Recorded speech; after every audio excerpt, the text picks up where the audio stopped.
The job of an investigator is often an unenviable one, especially when they're faced with cases that seem to have no explanation.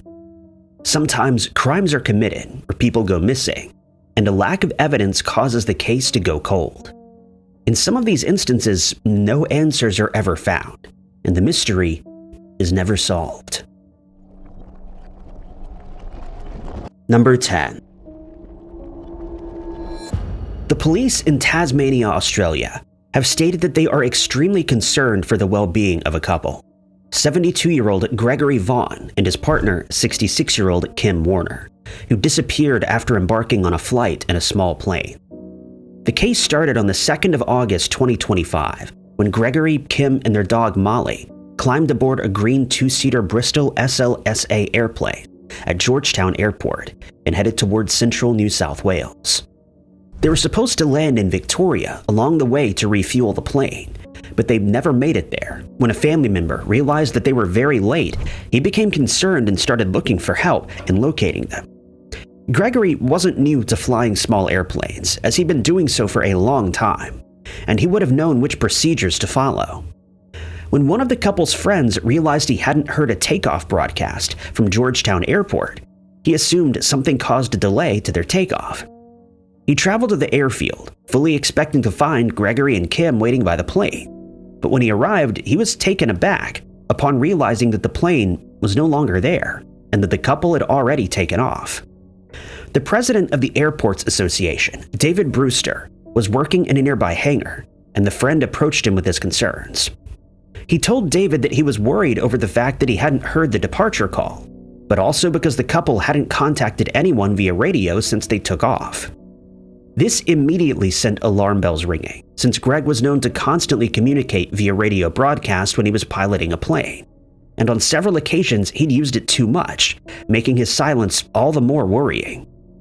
The first step was to contact Air Services Australia, from whom the two men inquired whether they had heard from Gregory or Kim, but they got few answers. A shift change had just taken place at the Melbourne Centre, and so to find out whether the couple had made contact, they would have to pull all their tapes containing radio chatter for that day, and they were not willing to do so without confirmation that it was an emergency. Instead, the center told them to find out whether the plane had arrived at its destination, and if this was not the case, to inform the authorities, as well as search and rescue crews. Unwilling to wait that long, the pair then took off in a plane and started searching on their own. They flew from Georgetown Airport to the coast, scouring the ground below for any sign of the green plane, but to no avail. They believed the plane's radio might have malfunctioned and that Gregory was unaware that his broadcasts were not going through.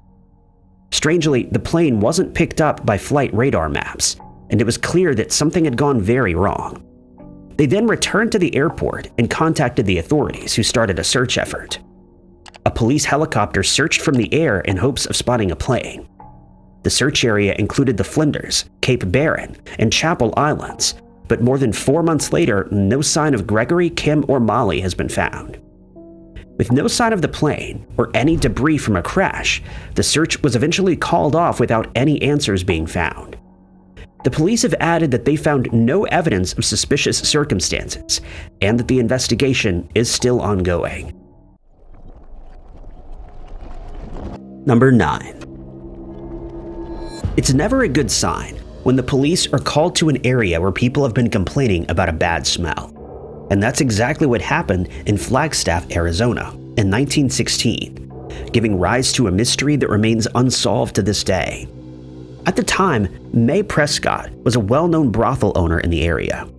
Her business was conducted out of their boarding houses, and she was known to be a no-nonsense woman who didn't tolerate any bad behavior from her clientele. The boarding houses were not the only pieces of property that Mae owned in the area, though. She was a successful businesswoman who'd made many friends in Flagstaff, and according to sources, she was well liked by everyone who knew her. But it would seem that someone in the community felt differently about Mae. Her case started on the 30th of August, 1916, when her neighbors realized they hadn't seen her for several days, which was very unusual. They decided to go over to her house to check on her, but as they approached, they became aware of a strong odor which was traced to Mae and Fred's home, which was a wooden shack, and fearful of what they might find inside, they contacted the police. The situation seemed dire, and after the police arrived, their worst fears were confirmed. Upon entering the shack, they found the couple deceased, and it was clear that they had lost their lives a few days earlier. Both May and Fred had been attacked with a blade and a firearm, after which their attacker tried to dispose of evidence by setting their remains alight. The bed in which they were found was charred, as was the top parts of the remains, but the fire had failed to spread and either died or was put out by their assailant for unknown reasons. Liquid was found in different parts of the shack, including the floor and the bed. Some people believe that this was an accelerant used by the attacker in hopes that the shack would go up in flames, but this was never confirmed.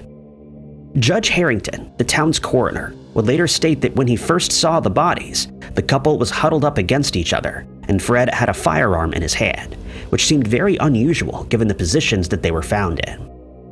When the shack was searched, the police found a razor containing biological material, and outside another was found, but it was much older, rusted, and likely not connected to the crime. The door of a nearby storage shack revealed a handprint in biological material, and on the floor, more of the same material was found. No one had any idea who could have attacked the couple, and so many people were interviewed by investigators. They were told by some of May's friends that Fred had been in Texas, only returning 4 days before the attack, and that the reunion was not a happy one. Many had gotten wind that Fred was having multiple affairs and confronted him about the matter, resulting in a heated argument. It was determined that someone had forged a letter in which the attacker attempted to point the finger at Fred, but no one believed this to be the case, since he couldn't possibly have inflicted the wounds that he suffered. The case was listed as a homicide, but despite their best efforts, the police were unable to find any further evidence, and with time, the case went cold. No one was ever named as a suspect, and we may never know who ended the couple's lives more than a century ago. Number 8. In 1748, what should have been a joyful journey aboard a ship for a honeymoon couple from London ended in tragedy. The tale of the Lady Lovibond is one filled with jealousy, rage, and mystery, with many people believing the vessel still sails the seas today. On the 13th of February that year, Captain Simon Reed and his new bride boarded the ship in London and set sail to Portugal, where they planned to celebrate their honeymoon. They'd invited a few of their friends to join them, and by all accounts, the crew in charge of the ship was very experienced.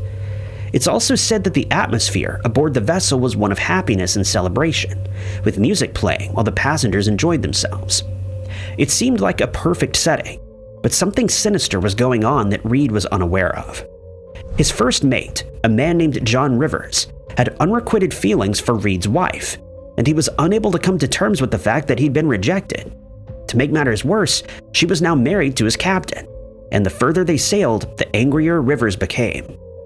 As the ship approached a notorious area known as Goodwin Sands, Rivers took control of the helm and steered the Lady Lovibond into a sandbank with ill intent. As soon as the vessel struck the bank, it started to take on water, and the crew knew that there was no hope of salvaging the situation. Despite their best efforts, they were unable to make it off the ship, which was quickly engulfed by the ocean, and everyone on board lost their lives. News of the tragedy spread quickly, and while many people sympathized with Rivers, they couldn't condone the fact that his actions cost the lives of so many people, all because of his jealous nature. Nothing could be done about it, and the incident was recorded in history books as an avoidable tragedy. Soon, the memories of Lady Lovibond and its passengers started to fade, but exactly 50 years later, the unthinkable would happen. On the 13th of February, 1798, a group of fishermen sailing near the dangerous Goodwin Sands came across an inexplicable sight. In the water in front of them, the Lady Lovibond suddenly appeared, but it was no longer the beautiful vessel that it once was. The men reported seeing a strange green glow around it, and that they had heard cheerful music coming from the ship. Another ship, a schooner that was sailing in the area, would also report that the Lady Lovibond had appeared so suddenly that the schooner's captain had to take evasive action to avoid a collision. No one has ever reported seeing any of the crew or passengers aboard, but many people believe that they are, in fact, still on the ship, doomed to sail the same route for all eternity. Number 7. Most people would instantly dismiss rumors of cursed objects as mere superstition or a flight of fancy, but many people have reported experiencing unprecedented bad luck after visiting the Escalante Petrified Forest National Park in Arizona, particularly after they decided to remove pieces of petrified wood from the area, which is against the law. It would seem that many visitors to the forest are unable to refrain from taking a keepsake of their trips, and in many cases, it's said that the consequences are dire.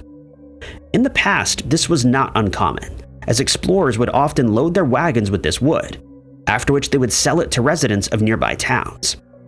Back in those days, there were no laws prohibiting the removal of the wood, but that changed in December of 1962, when the forest was officially declared a national park. From that day onward, anyone who was found to have removed any of the wood would be subject to a fine, but this failed to deter some people from sneaking some of the wood home with them. On one occasion, a man decided to take a keepsake and went to great lengths to conceal the stolen piece of wood before leaving the park. But before long, he sent the item back to the park along with a letter in which he stated that his life was falling apart, and he was adamant that he'd been cursed by the forest. Another pleaded with park officials to take the stolen wood back so that his life could return to normal. Another visitor stated that he and his girlfriend had been together for 3 years when they visited the park.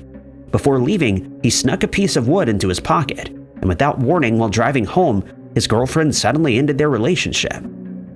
Others have reported experiencing serious health issues after stealing from the forest, but as soon as they returned the wood, they started recovering.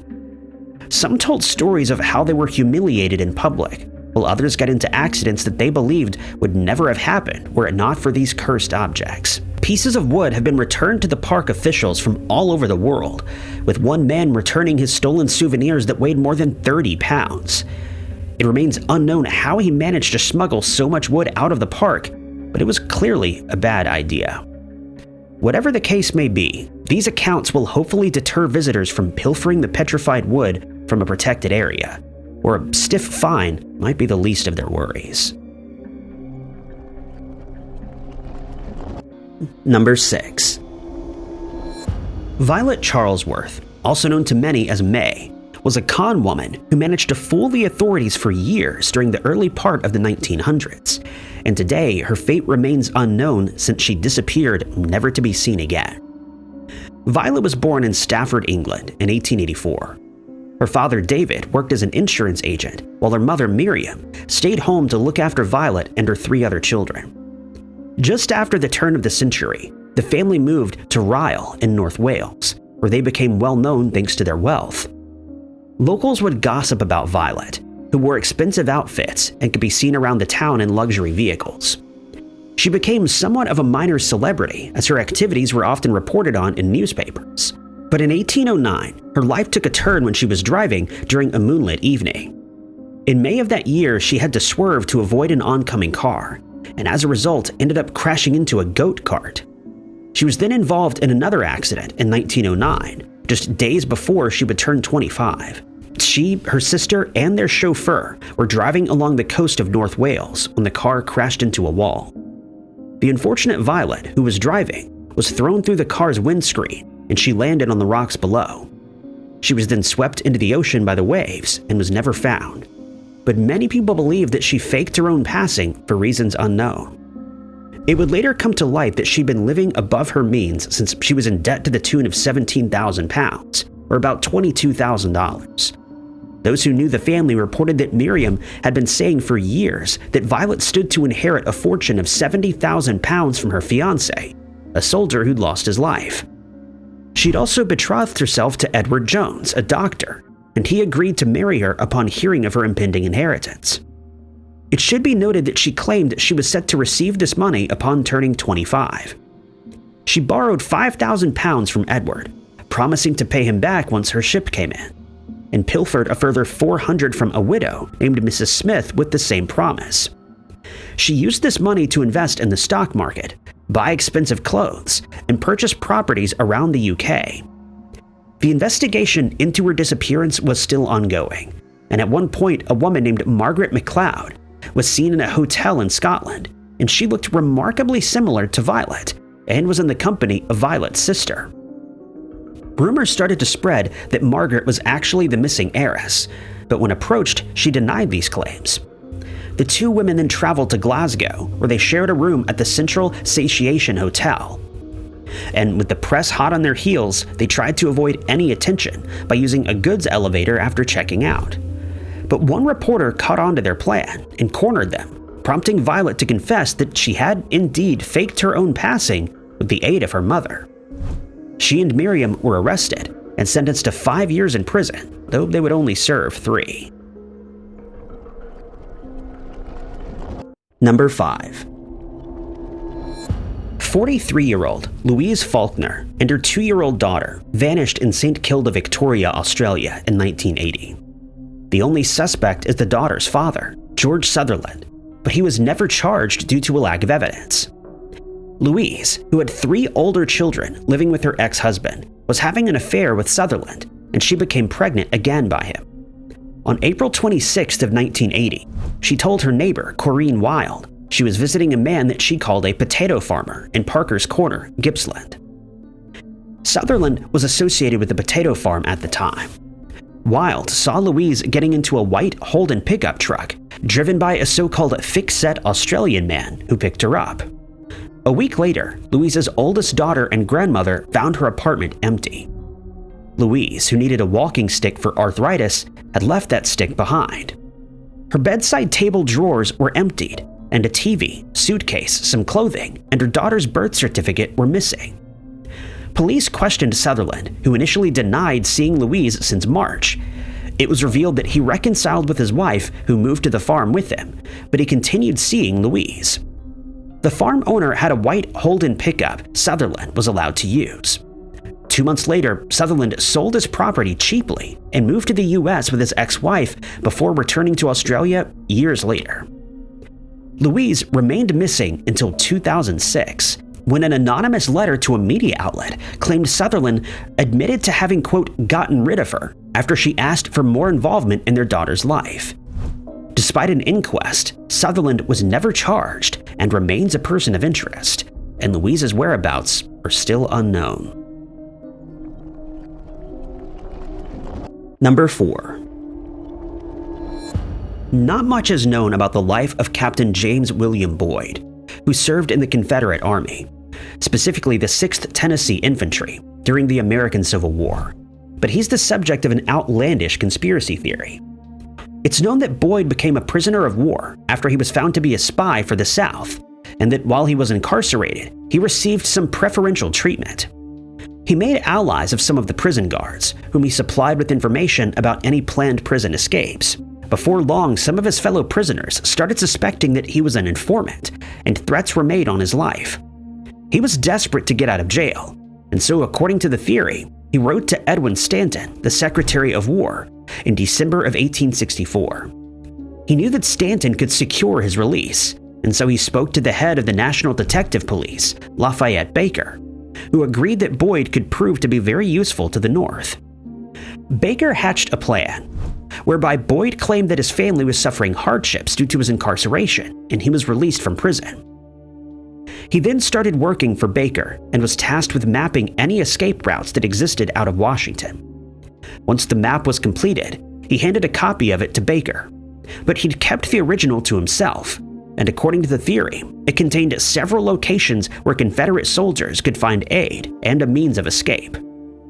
These locations were the Surratt Tavern, the home of a doctor called Mudd, the house of Samuel Cox, as well as the houses owned by Elizabeth Quessenberry and another doctor called Stewart.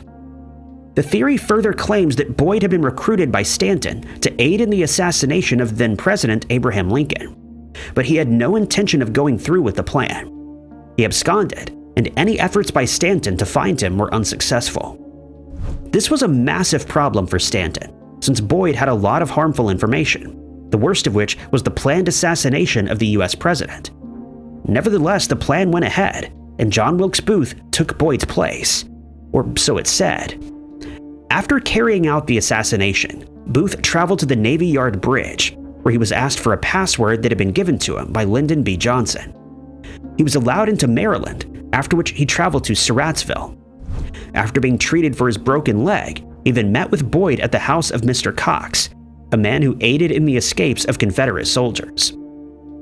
Boyd helped Booth to find a good hiding spot, after which he traveled to the Rappahannock River. He'd arranged to meet up with John Singleton Mosby, who he claimed could help Booth with his situation for a price of $300, to which Booth agreed. During the hunt for Booth, it became apparent that he'd followed one of the routes on Boyd's map, and an order was given to arrest Booth and end Boyd's life. On the 25th of April that year, Boyd was tracked down to a barn on the farm of Mr. Garrett, but he refused to surrender. The barn was alight, but still, Boyd refused to come out. He was eventually wounded with a firearm, dragged out of the barn, and soon passed away. Many people are certain that this theory is true, but since Boyd was unable to defend himself against these claims, it remains unlikely that we'll ever know whether this version of events truly happened. Number 3. 24-year-old Larry Morris was a student in Tulsa, Oklahoma in 1974, and in his spare time, he worked as a temporary seismographer. It's known that in April of that year, he just completed a job in Riverton, Wyoming, and that he had plans to conduct further similar studies. He told his friends and family that he was planning a trip to Yellowstone National Park, and that he would be traveling home to his house in Wyoming. His family became concerned when his boss contacted them to state that he hadn't reported for work on the Monday after he was supposed to return, and a missing person case was opened. Investigators traveled to his apartment and, upon searching it, found no evidence of foul play, but they assumed that something untoward had happened to him before he made it home, likely somewhere between Riverton and Jackson, since there was no evidence that he ever made it to Yellowstone. The details of Larry's case were sent to police departments around the country, and as a result, the first lead came in. The Twin Falls Sheriff's Office in Idaho contacted investigators to inform them that they detained a man named Larry Marvin Morris, who was suspected of being a burglar. But this led nowhere, as it was then discovered that the burglar's name was actually Jack Lincoln. He'd given a false name due to the fact that he was wanted for escaping from a pre-parole center in Colorado. He was found to be in cahoots with another felon, James Jagers, with whom he'd earlier shared a jail cell. When they were searched, the police found Larry's driver's license and credit cards in their possession, and it was discovered that they'd rented a car in Larry's name. Evidence of other burglaries was found inside the vehicle, and they were each sentenced to 15 years in prison. Investigators believed that they knew what happened to Larry, but neither man was willing to cooperate. They remained adamant that they'd never met Larry, despite having his possessions with them when they were caught. A few days later, news broke that Larry's car, a 1966 Ford, had been located at a repair shop in San Francisco. This is where the two burglars had rented the car that they were found in, and it was assumed that they had damaged Larry's car and were forced to rent another with his information.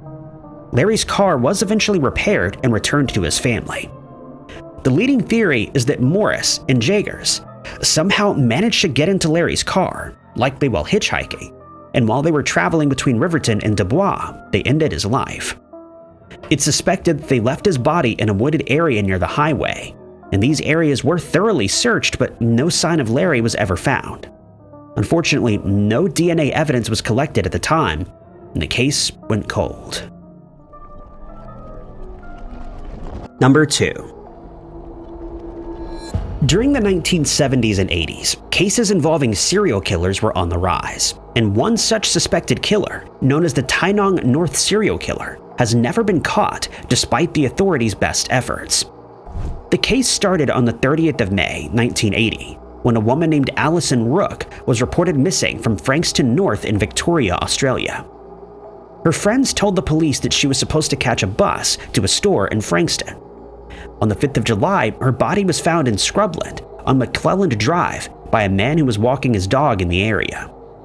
Then at around 2 p.m. on the 6th of December 1980, when 3 men who were dumping at an old sand quarry on Brew Road in Tynong North in Victoria made a startling discovery. One of the men noticed something strange in the scrubland, and when he investigated, he was horrified to find that it was human remains.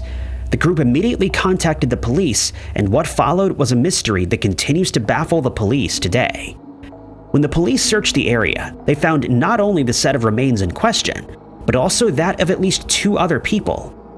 The remains were removed and sent to a lab to be analyzed, and the results showed that they belonged to 3 different women: Catherine Headland, Anne-Marie Sargent, and Bertha Miller.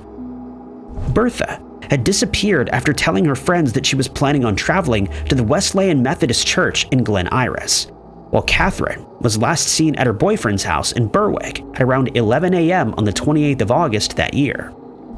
Anne-Marie was reported missing on the 6th of October after she left her mother's house in Cranbourne at around 9:30 a.m. She told her mother she was planning to catch a bus to Dandenong and that she would then be going to a post office in Clyde. The following year, on the 9th of October 1981, Joy Carmel Summers disappeared from a bus stop in Frankston after being seen there for the last time at around 1 a.m. She was heading to a store in Frankston but was never seen again, and her remains were later found in a remote area in Frankston North. On the 3rd of February 1983, a man was driving along the Princess Freeway in Tynong North when his car got a flat tire. He pulled over and, while changing the tire, noticed a bone in a nearby bush, which he then took to the Warrigal Police Department. The area was searched and the remains of another woman, Nerimal Stevenson, were discovered. The police have since stated that they believe that they're dealing with a serial killer who was active in these areas at that time, but they've not had any luck in identifying a suspect. It's entirely possible that he had other victims, but his identity remains unknown, and anyone with information on these cases is asked to contact Crime Stoppers Victoria at 1-800-333-000. Number 1. Marilou and Stephen Gary's unhappy marriage began in 1983 and ended tragically on Valentine's Day in 1986. The couple, who ran an insurance business, mostly from their affluent Sugarland home, were reportedly often seen arguing, a claim that Stephen denied. On February 14th, Stephen worked from the office. That afternoon, he asked Marilou's mother, Maria, to check on Marilou at the house, claiming he couldn't reach her about Valentine's Day or Maria's birthday party. Maria found the door ajar and discovered 33-year-old Marilou deceased, lying face down, attacked with 2 firearms. Emergency efforts to revive Marilou via heart injection made determining the time of death impossible. Stephen suggested a botched burglary, claiming $35,000 in jewelry, fur coats, and other valuables were missing. Maria disagreed, saying nothing of Marilou's was gone. Stephen, who claimed to have left the house at 6:30 a.m. for the office, making stops confirmed by witnesses, called Marilou at 7:30 a.m. for a 5-minute chat. Despite confirmed sightings, though, a private investigator doubted his timings, suggesting he could have returned home unnoticed. The investigator also noted Stephen revisited his stops the next day, reminding people he was there on the 14th. Adding suspicion, Stephen had a $435,000 insurance policy on Marilou and was $120,000 in debt. 10 months later, a court order prevented him from collecting the policy money. No other suspects were ever identified. Although Marilou's family believes Stephen is responsible, he's never been charged, and the case remains unsolved. Thank you guys so much for watching. If you liked this video, be sure to hit that like button.